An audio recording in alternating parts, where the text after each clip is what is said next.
चैतन्य रस पिपासु सुज्ञ आत्मन साथियों, आज हम चर्चा करेंगे पांचवें तीर्थंकर श्री सुमतिनाथ भगवान के चरणों में जो आनंद घन जी ने स्तुति की है उसके बारे में। आनंद घन जी, उनकी भक्ति, उनका अहोभाव परमात्मा के प्रति और उनका समर्पणा भाव, वो किसी से छिपा नहीं। और उनकी स्तुतियों में इतना ज़्यादा वो उभर कर आया है ना कि आज सैकड़ों वर्षों बाद भी जैसा का तैसा अंदर में चोट करता है, अंदर में वो प्रभावित करता है और अपनी छाप छोड़ जाता है। तो आइए देखते हैं शास्त्रीय राग में निबंधित इस स्तुति में भक्त कवि आनंद घन जी किन भावों में समर्पणा कर रहे हैं अपनी। सुमति चरण कज आत्म अर्पणा, दर्पण जिम अविकार सुज्ञानी। सुमति चरण कज आत्म अर्पणा, दर्पण जिम अविकार सुज्ञानी। मति तर्पण बहु सम्मत जानिए, परिसर्पण सुविचार सुज्ञानी। सुमति चरण कज आत्म अर्पणा, त्रिविध सकल तनु धर गत आत्मा। बहिरातम धुरि भेद सुज्ञानी, बीजो अंतर आत्म तीसरो। परमात्म अविच्छेद सुज्ञानी। सुमति चरण कज आत्म अर्पणा, आत्म बुद्धि कायादिक गयो। बहिरातम अगरूप सुज्ञानी, कायादिक नो साखी धर रह्यो। अंतर आत्म रूप सुज्ञानी। सुमति चरण कज आत्म अर्पणा, ज्ञानानंदे हो पूरण पावनो। वर्जित सकल उपाध सुज्ञानी, अतीन्द्रिय गुण गण मणियागरु। इम परमात्म साध सुज्ञानी। सुमति चरण कज आत्म अर्पणा, बहिरातम तजी अंतर आत्मा। रूप थई थिर भाव सुज्ञानी।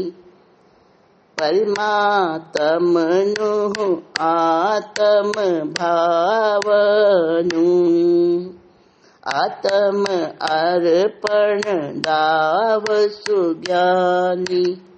सुमति चरण कज आत्म अर्पणा, आत्म अर्पण वस्तु विचारता।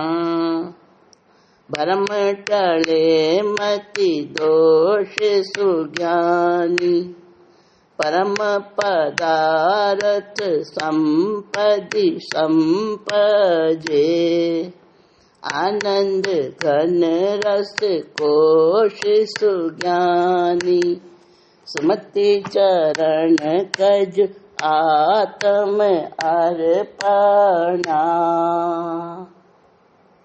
दर्पण जिम अविकार सुज्ञानी। मति तर्पण बहु सम्मत जानिए। परिसर्पण सुविचार सुज्ञानी। सुमति चरण कज आत्म अर्पणा। क्या कह रहे हैं इस स्तुति में? हम इसको समझते हैं, क्योंकि ये भाषा और ये भाव दोनों ही सामान्य साधारण व्यक्तियों के लिए समझने कठिन है। क्योंकि भाषा भी है तो क्षेत्रीय भाषा, आम भाषा, लोक भाषा, परंतु आजकल के समय में वो भाषा कठिन लगती है, इसलिए समझ नहीं आती। और भाव तो बहुत गहरे रहते ही हैं आनंद घन जी के, तो हम इनको समझने का प्रयास करेंगे। देखिए, पहले चरण में, पहले दोहे में कहा है, सुमति चरण कज आत्म अर्पण। दर्पण जिम अविकार सुज्ञानी। श्री सुमति नाथ भगवान जो इस अवसर्पणी काल के 5वें तीर्थंकर हैं, तो उनके चरणों में मेरी आत्मा को मैं समर्पित करना चाहता हूँ। अपनी भक्ति और अपनी समर्पणा प्रस्तुत कर रहे हैं आनंद घन जी। और भगवान के वो चरण कैसे हैं कि दर्पण जिम अविकार। दर्पण बहुत स्वच्छ होता है, बहुत निर्मल होता है और ट्रांसपेरेंट होता है। उसके अंदर जो उसके सामने प्रतिबिंब आए वही का वही उसमें वैसा का वैसा दिखाई देता है। तो दर्पण की तरह से जो अविकारी हैं, निर्विकारी हैं, ऐसे भगवान के निर्दोष, निर्लेप, निरंजन, स्वच्छ चरण कमलों में मैं अपनी आत्मा को समर्पित कर रहा हूँ और समर्पित करता हूँ। करना चाहिए, सबको करना चाहिए, क्योंकि उन चरणों में उनके प्रति, उनके गुणों के प्रति अपनी आत्मा का समर्पण करने से मति तर्पण, हमारी बुद्धि जो है वो तृप्त होती है, तुष्ट होती है, पुष्ट होती है। और परिसर्पण सुविचार, और हमारे अंदर सुविचारों का विस्तार हो जाता है। परिसर्पण यानी चारों ओर फैल जाते हैं सुविचार।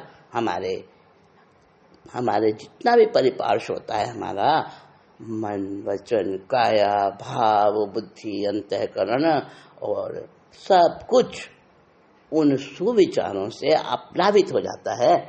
बहु सम्मत जानिए। ये बहुत लोगों ने, अनंत साधकों ने इसको समझा है, जाना है और इसको स्वीकारा है, इसकी अनुमोदना की है।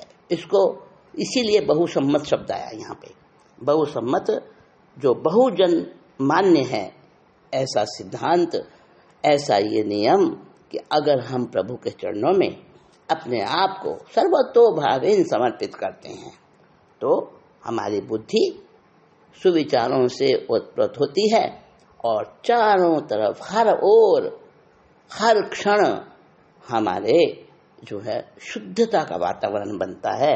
ऐसी शुद्धता का वलय, और उस वलय से हम वलयित हो जाते हैं, आप्लावित हो जाते हैं कि कोई भी बुरा विचार वहाँ प्रवेश ही नहीं कर पाता। और आप जानते ही हैं कि राग और द्वेष और विभाव और मिथ्यात्व और कषाय, ये जो हमारे आत्मा के शत्रु हैं, ये सब कहाँ से आते हैं? कुविचारों से आते हैं। जैसे ही विभाव की ओर गति हुई और वैसे ही कर्म का बंधन चारों ओर से जकड़ लेता है साधक को और उससे मुक्ति से दूर दूर करता जाता है। तो इसीलिए भगवान के चरणों में, पवित्र पावन चरणों में, पतित पावन चरणों में सबको समर्पणा करनी चाहिए। और आनंद घन जी तो विशेष रूप से यही चाह रहे हैं कि हर क्षण मेरी आत्मा उन चरणों में ही समर्पित रहे। देखिए, समर्पण ठीक है, तीर्थंकर के प्रति, देवगुरु धर्म के प्रति समर्पण, परंतु निश्चय में तो समर्पण अपनी आत्मा को है, अपनी परम शुद्ध, परम तत्व, परमात्मा रूप उस आत्मा को समर्पण है। ठीक है, तो इस समर्पण से हम यही समझें कि स्वयं को समर्पण करना है, अपने आप को समर्पण करना है। कभी कभी ऐसा होता है कि आत्म विकास के पथ पर आगे बढ़ता हुआ साधक क्या चाहता है कि प्रभु के आगे नाच गा के, जय बोल के, गुणगान करके, चापलूसी करके, कुछ भी किए बिना, पुरुषार्थ किए बिना और सिर्फ उनको रिझाकर उनकी कृपा मुझे प्राप्त हो जाए। पर ध्यान रहे, ऐसा कभी नहीं हो सकता, 3 काल में भी नहीं हो सकता, क्योंकि होना सब कुछ स्वयं का, स्वयं के अंदर, स्वयं के द्वारा, स्वयं के साथ, स्वयं के आधार से, खुद के ही आत्मा के द्वारा, आत्मा के अंदर होना है। अपना उपादान खुद ही है आत्मा और अपना निमित्त भी वही है। तो बाहर के निमित्त इस संसार के लिए हैं, लेकिन आत्मा में तो खुद ही अपने शुद्ध भावों का निमित्त बनता है, अपना उपादान तैयार होता है।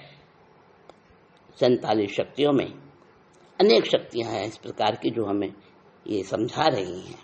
अभी शक्तियों की बात मैं नहीं कर रही हूँ, तो अभी बात चल रही है आध्यात्म योगी आनंद घन जी महाराज की। उन्होंने कहा कि यहाँ कोई इस प्रकार का ना तो कोई रिश्वत चलती और ना ही कोई किसी प्रकार का किसी को रिझाने से काम चलता। यहाँ तो सब कुछ स्वयं से ही, स्वयं में ही करना होता है, स्वयं को ही करना होता है। बाहर का कर्म, बाहर का कर्ता, बाहर की क्रिया, बाहर का उपादान, बाहर का कोई भी करण यहाँ लागू नहीं होता।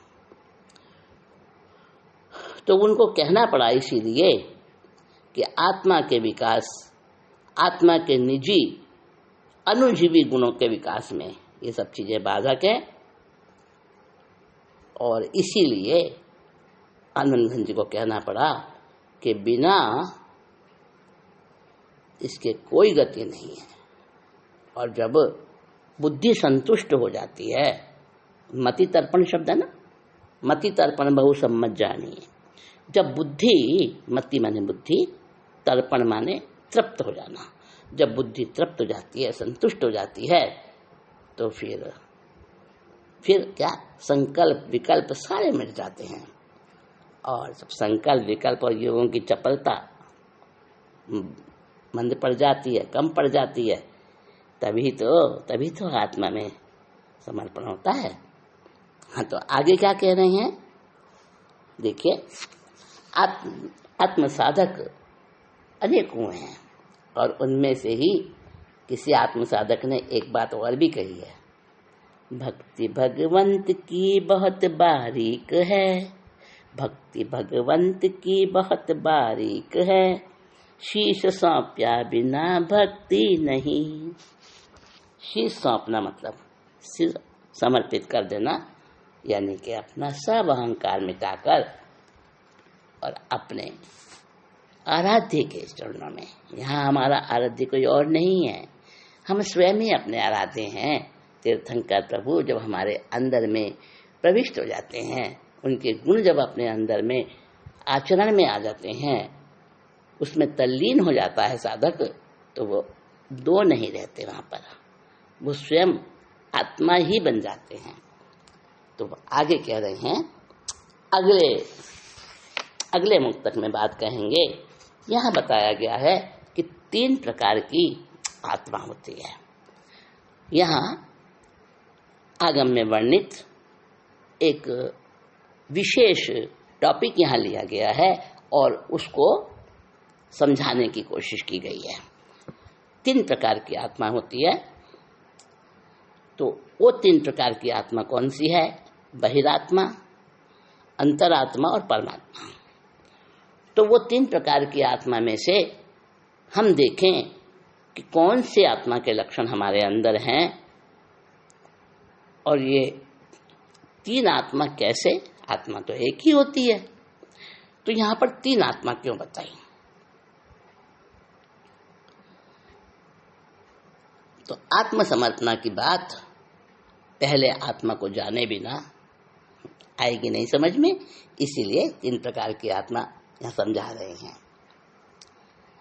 त्रिविध सकल तनुधर गत आत्मा, सकल माने सारे, सारे संसार के जितने भी प्राणी हैं उनकी शरीरधारियों की, तनुधर गत यानी उनके शरीरों में रही हुई, शरीर को जिसने आधार दिया हुआ है, ऐसी आत्मा सब प्राणियों की, उसको 3 भागों में बांटा जा सकता है, 3 प्रकार से वर्गीकरण किया जा सकता है उसका। बहिरात्म, धुरी भेद, धुरी भेद का मतलब सबसे पहला, धुरी भेद का मतलब सबसे पहला भेद है बहिरात्मा।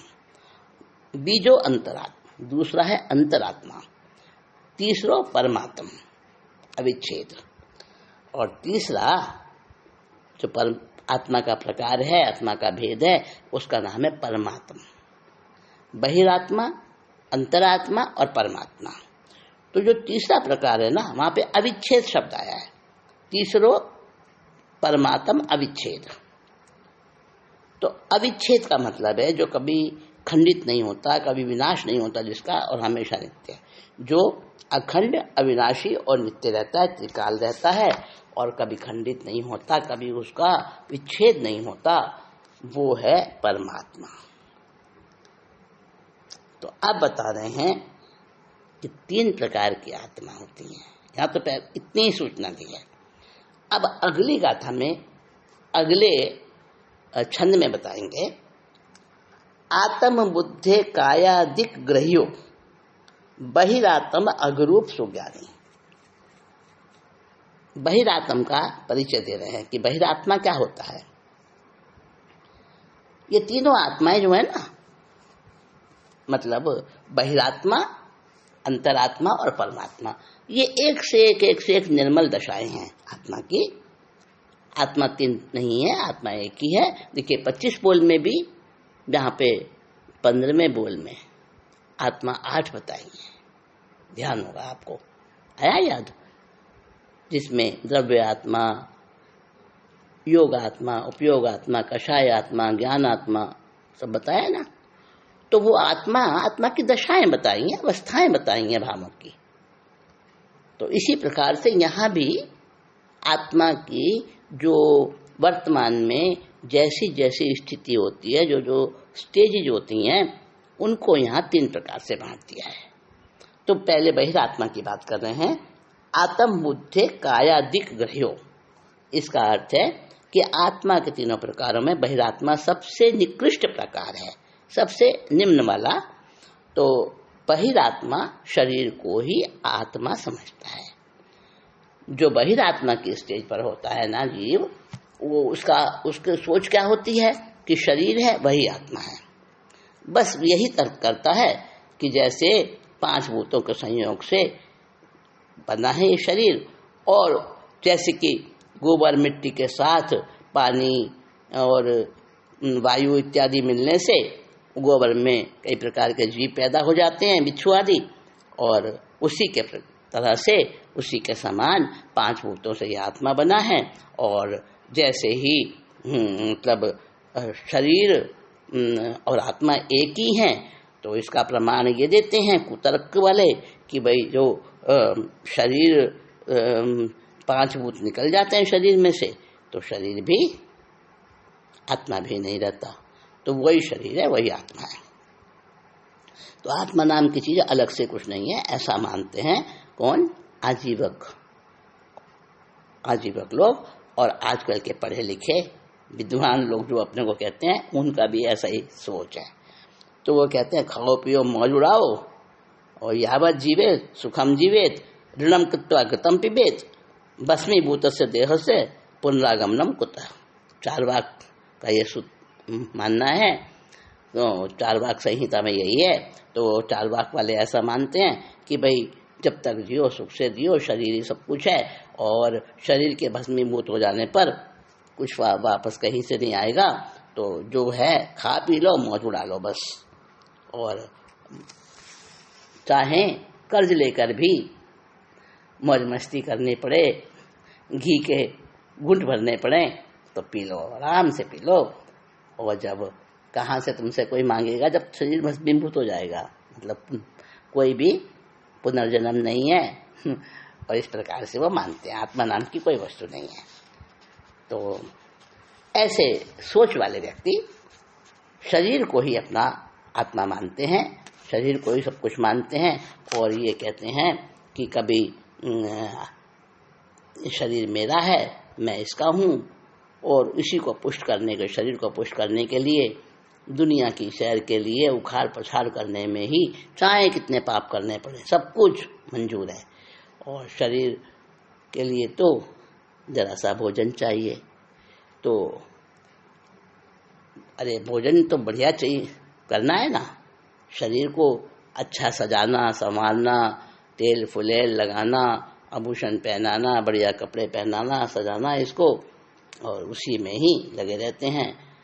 और तमाम पदार्थों पर, मेरेपन पर उनकी ये ममत्व भावना चलती रहती है, जीवन उसी में बीत जाता है। और इसीलिए कहा है, ये नहीं सोचते हैं कि जीवन समाप्त हो गया तो आत्मा जब दूसरे शरीर में जाएगी न मालूम कैसा शरीर मिलेगा।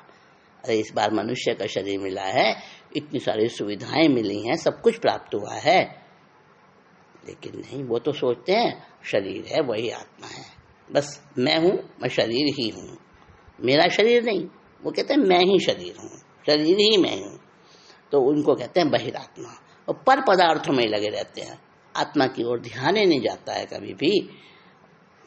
पर भावों में, पर पदार्थों में, पर द्रव्यों में, उसी में लगे रहते हैं हर समय। तो बहिरात्मा उनको कहते हैं जो रात और दिन पुत्र ऐष्णा, वित्त ऐष्णा, लोक ऐष्णा, इनमें रचे पचे रहते हैं। दुनिया भर के प्रपंच पाप कर्म करते रहते हैं, किसके लिए? शरीर को सुख देने के लिए, शरीर की पुष्टि के लिए, क्योंकि शरीर को ही आत्मा समझते हैं, शरीर को ही मैं समझते हैं। तो अनेक दोषों से युक्त और अनेक आदि व्याधियों उपाधियों से युक्त रहते हैं वो। तो ये है बहिरात्मा वालों का हाल। अब दूसरा है बहिरात्मा से थोड़ा आगे, जब आत्मा में शुद्धि आती है, निर्मलता आती है, तो वो उससे आगे बढ़ जाता है बहिरात्मा के अवस्था से, और वो अंतरात्मा में पहुंच जाता है। अंतरात्मा में क्या है कि शरीर और शरीर से संबंधित जितनी भी वस्तुएं हैं और परिवार और जितने भी हमें सगे संबंधी संयोग मिले हैं सारे, तो उनका ज्ञाता दृष्टा बन जाता है, मेरेपन की बुद्धि नहीं रखता और शरीर और शरीर से संबंधित वस्तुओं को उनका ज्ञाता और साक्षी दृष्टा रूप बनकर रहता है, उनके ममत्व में नहीं फंसता। उसको समझ आ जाती है कि भाई ये अलग है, मैं अलग हूँ। क्योंकि देखिए, मैं माने तो बोलने वाला आत्मा, और मेरा शरीर, जैसे कहते हैं ना मेरी गाड़ी, तो गाड़ी अलग है और व्यक्ति अलग है। मेरा शरीर में भी ऐसा ही है, तो मैं अलग हूँ, शरीर अलग है ना। मेरा पुत्र, तो मैं कोई और हूँ, पुत्र कोई और है, अलग है ना दोनों। तो इस प्रकार से वो समझ लेता है। और विषय आदि में 5 इंद्रियों को जो विषय होते हैं उनमें आत्मबुद्धि नहीं करता।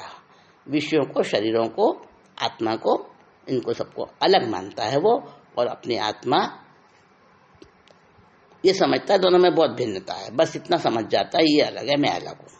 वो अंतरात्मा। तो अंतरात्मा का जो व्यक्ति होता है, इस विचार का, इस चिंतन का, वो क्या सोचता है? वो सोचता है कि आत्म स्वरूप से अलग होकर मैंने इंद्रियों के द्वारा जब मैं विषयों में फंसा तो मैंने कषाय में मग्न होकर अहम भाव के कारण से अपनी आत्मा का यथार्थ रूप नहीं समझा है।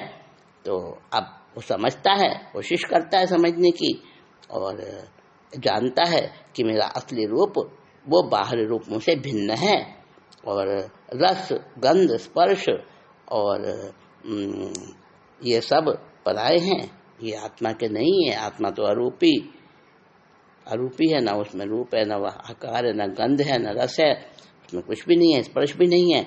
तो मन वचन और काया के योग भी आत्मा से भिन्न है।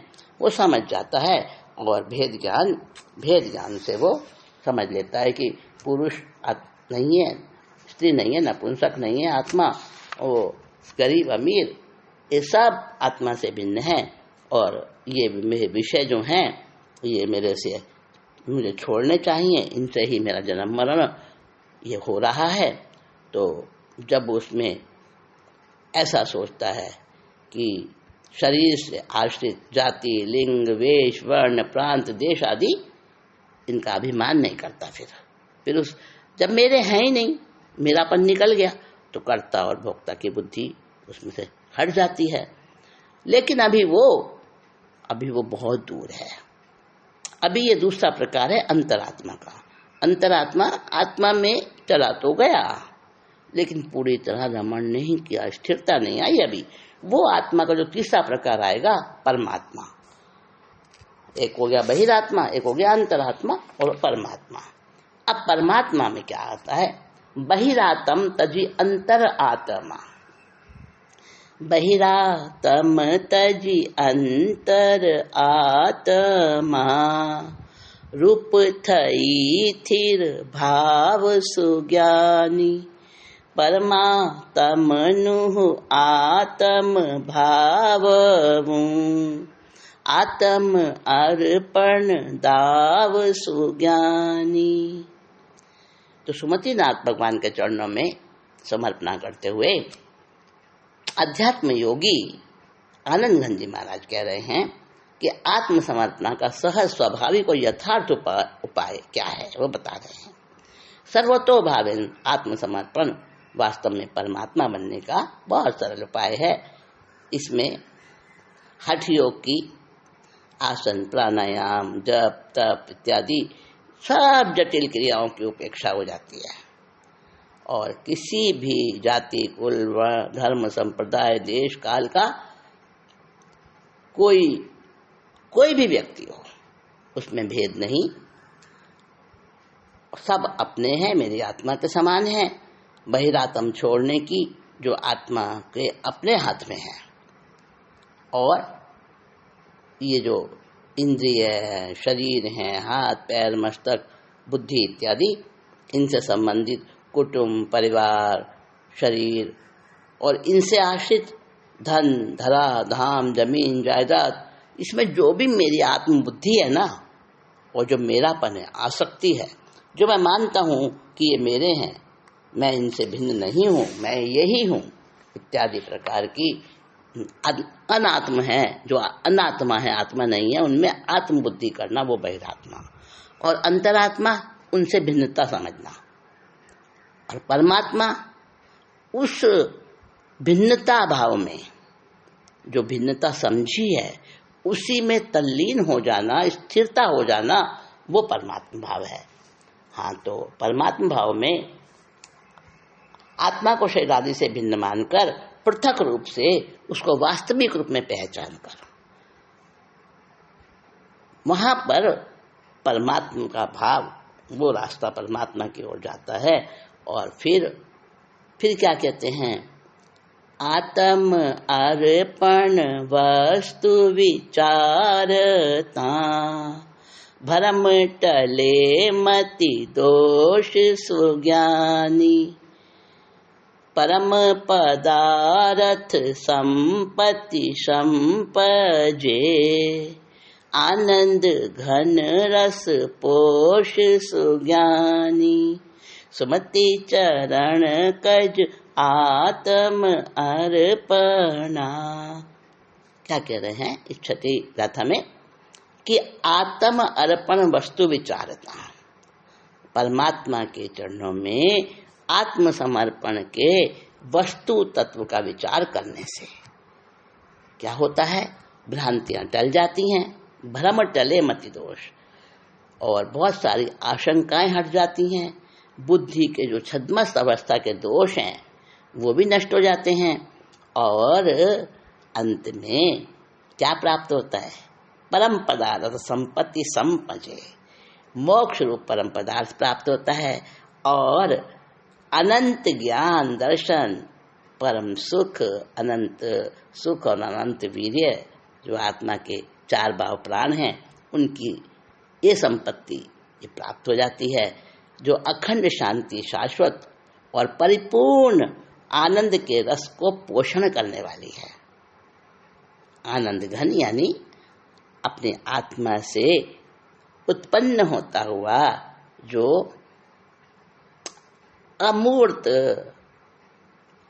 अमूर्त आनंद है, अव्यबाधा आनंद है, तो उसका रस और उसके रस को पुष्ट करने वाला ये परमात्मा भाव जो आत्मा का तीसरा प्रकार है, जो अखंड है, अविच्छेद है, नित्य है, शाश्वत है, और जिसमें कुछ भी विकार नहीं है।